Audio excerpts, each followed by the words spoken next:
नमस्कार, वक्त है प्राइम टाइम एक्सक्लूसिव का। मैं हूं आपके साथ आशा झा। लेकिन इससे पहले बड़ी खबर आज की करनाल से आपको बता दें, जहां पर गुस्साए किसानों ने करनाल के डीसी दफ्तर का घेराव किया है। किसानों को वहां से हटाने के लिए पुलिस ने वाटर कैनन का भी इस्तेमाल किया। दरअसल किसान हिंसा में मारे गए किसानों के लिए मुआवजे की मांग कर रहे थे। दोषी अधिकारियों के खिलाफ कार्रवाई की भी मांग उठाई है। ये देखिए, ये उस वक्त की तस्वीरें हम आपको दिखा रहे हैं, ठीक शाम ढलने से पहले जब वाटर कैनन का इस्तेमाल किया गया। लेकिन अभी भी मोर्चा नहीं छोड़ा है किसानों ने। उनका कहना है हमारी मांगे पहले मानी जाएं और तब तक ये प्रदर्शन, देखिए मुजफ्फरनगर, यूपी के मुजफ्फरनगर से निकल करके ये प्रदर्शन हरियाणा के करनाल पहुंच चुका है। अपनी अलग मांगे हैं किसानों की।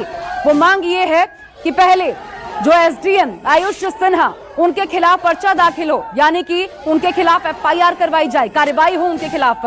दूसरी मांग ये कि जो घायल किसान है उन्हें मुआवजा मिले। तीसरी मांग ये कि एक जो मृतक किसान, उनके परिवार में एक सदस्य को सरकारी नौकरी और 25 लाख रुपए मुआवजे की मांग की गई। और देखिए इस वक्त ये तस्वीरें जो आप राइट हैंड साइड पर तस्वीर देख पा रहे हैं, दरअसल ये इस वक्त की सीधी तस्वीर हम आपको दिखा रहे हैं। किसानों ने वहां पर धरना शुरू कर दिया है कि मांगे मानिए, उससे पहले उठेंगे नहीं। प्रभाकर मिश्रा मेरे साथ जुड़ गए हैं। देखिए राकेश टिकैत भी वहां पर मौजूद हैं, लीड कर रहे हैं।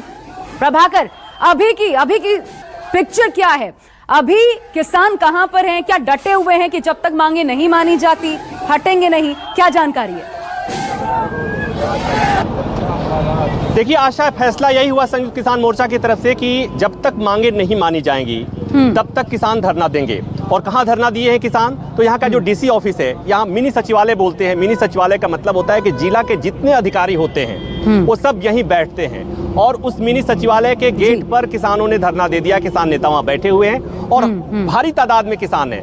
नंबर नहीं बोलूंगा इसलिए कि हमारे साथ कुछ किसान खड़े हैं, नंबर कम ज्यादा होता है तो नाराज होते हैं। लेकिन मैंने जो अपनी आंख से देखा आशा, कि यहाँ से जो अनाज मंडी है वो 6 किलोमीटर के आसपास है। और उस 6 किलोमीटर के स्ट्रेच में इतनी भीड़ थी किसानों की।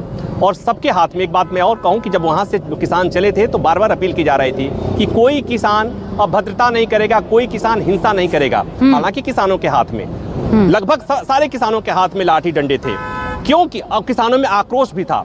रास्ते में पुलिस खड़ी थी, रास्ते में पैरामिलिट्री की फोर्सेस थे, उनके तरफ से कोई विरोध नहीं किया गया और किसान यहाँ तक आ गए। यहाँ आने के बाद से हल्का सा वाटर कैनन का प्रयोग किया गया आशा। लेकिन जो दिन भर की घटनाक्रम थी वो ये थी कि करीब 3 घंटे तक डीसी ऑफिस में सरकारी अमला और किसान नेताओं के बीच में इस बात पर बहस होती रही कि किसानों की मांग मानी जाएगी या नहीं मानी जाएगी।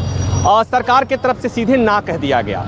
किसानों की मांगे साफ है, जैसा आपने बताया कि आयुष सिन्हा के खिलाफ कार्रवाई की जाए और साथ ही साथ जो इस घटना में जो 28 तारीख को पुलिस लाठीचार्ज हुई थी उसमें जो एक किसान की मौत हुई थी, घायल हो गया था किसान, उसकी मौत हुई थी और बाकी जो किसान घायल थे उनको मुआवजा दिया जाए। लेकिन सरकार ये बात नहीं सुन रही है, प्रशासन ये बात नहीं सुन रही है। लेकिन क्यों? किसानों ने क्यों तय किया कि हम यहाँ पर प्रदर्शन करेंगे। गैर वाजिब क्या है इस मांग में? आशा, इस क्यों आशा, ये एक तरह से कहें कि इस क्यों का जवाब नहीं है, क्योंकि और जो मैंने अभी थोड़ी देर पहले जो कहा था कि जो मेरी जानकारी है, जो मेरी समझ है कि आज की किसान महापंचायत को सरकार ने हल्के में लेने की कोशिश की है। और जैसा मैं बता रहा हूं तो कि मेरे एक सूत्र जो सरकार में है वो ये कह रहे थे कि उनके हिसाब से जो फीडबैक दिया गया था सरकार को ये था कि 5-6 हजार के करीब ही किसान आएंगे। लेकिन जो किसानों की तादाद आई, सरकार और प्रशासन के का जो अनुमान था उससे कई गुना किसान आए और उनका आक्रोश भी कई गुना था। और साथ ही साथ यही नहीं, ये चूंकि जो धरती है, जैसे 2 दिन पहले वाली जो धरती मुजफ्फरनगर की धरती थी वो टिकैत की धरती है, ये जो धरती है ये चढ़ुनी की धरती है। और सब लोग जानते हैं कि जो किसान नेता है, संयुक्त किसान मोर्चा के जो नेता हैं उसमें चढ़ुनी जी हैं, वो सबसे आक्रामक है, सबसे वोकल हैं। वो सरकार से हमेशा 2-2 हाथ करने को तैयार होते हैं। और यहाँ के जो समर्थक हैं वो चढ़ुनी के समर्थक, यहाँ जो ज्यादा लोग आए थे उसमें से अधिकांश लोग चढ़ुनी के समर्थक थे। तो इस बात की आशंका थी कि दिन में यहाँ की सूरत खराब हो सकती है। मैं डरा हुआ था आशा, मैं अपनी बात बता रहा हूँ कि मैं डरा हुआ था, क्योंकि 28 तारीख की घटना जो थी वो बहुत डरावनी थी। और मैंने जो यहाँ तस्वीरें देखी कि अगर कहीं से भी कन्फ्रंटेशन होता तो स्थिति बहुत खराब हो सकती थी। तो अभी तक एक संतोष की बात कही जा सकती है कि अभी तक ऐसा कुछ नहीं हुआ है। किसान नेता डीसी ऑफिस के सामने बैठे हुए हैं अपने मांगों के साथ। अब चूंकि जिला प्रशासन का काम ठप हो जाएगा, कल जब जो लोग अंदर हैं वो अंदर होंगे, बाहर से कोई आ नहीं पाएगा, जिला प्रशासन का काम पूरी तरह से ठप हो जाएगा। तो मुझे जो 2 बातें समझ में आती हैं वो ये कि या तो प्रशासन को किसान संगठनों की बात माननी होगी और नहीं तो किसान अपना धरना जारी रखेंगे। तो 2 तरह का धरना जारी रहेगा। एक, यहाँ पर करनाल में जी। डीसी ऑफिस के पास धरना जारी रहेगा और दूसरा जो 9 महीने से धरना दिल्ली की सीमा पर जारी है, मैं दो वो चीजें तो आपसे जारी समझना चाहती हूँ, 2 तस्वीरें दिखा रहे हैं और इन्हीं दोनों तस्वीरों पे समझना चाहती हूँ प्रभाकर। एक तस्वीर ये है कि देखिए, जब सब कुछ शांतिपूर्ण तरीके से बड़े शांतिपूर्ण तरीके से आगे बढ़े, डीसी ऑफिस तक पहुंचे, आखिर क्यों, ये क्या मैसेज दिया, वाटर कैनन का इस्तेमाल की जरूरत आखिर पड़ क्यों गई इन किसानों के ऊपर? दूसरी बात ये कि ये तो रवैया शायद सुबह से ही हमें समझ जाना चाहिए था कि सरकार का रुख क्या है। 5 जिलों में इंटरनेट सेवा पूरी तरीके से ठप हो जाना, ये उसी वक्त बता रहा था। तो ये कहना कि सरकार को अनुमान था कि 5-6 हजार किसान आएंगे, और लेकिन एकदम उलट हुआ, बहुत भारी तादाद आ गई। शायद यही जो स्पेकुलेशन है ये हम गलत ले रहे हैं। सरकार को पता था कि शायद कुछ उपद्रव भी हो सकता है और इसलिए पहले से ही इंटरनेट सेवा भी बंद कर दी गई। ये देखिए, वाटर कैनन का भी वहां पे पूरा इंतजाम रखा गया था, पता था कुछ भी हो सकता है।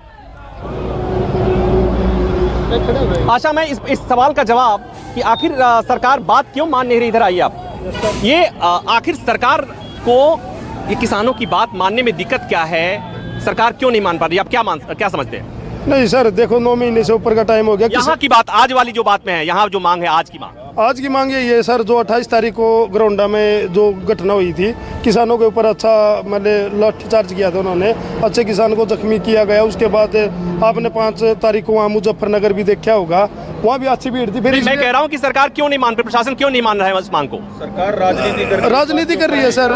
सरकार राजनीति कर रही है इस बात के ऊपर।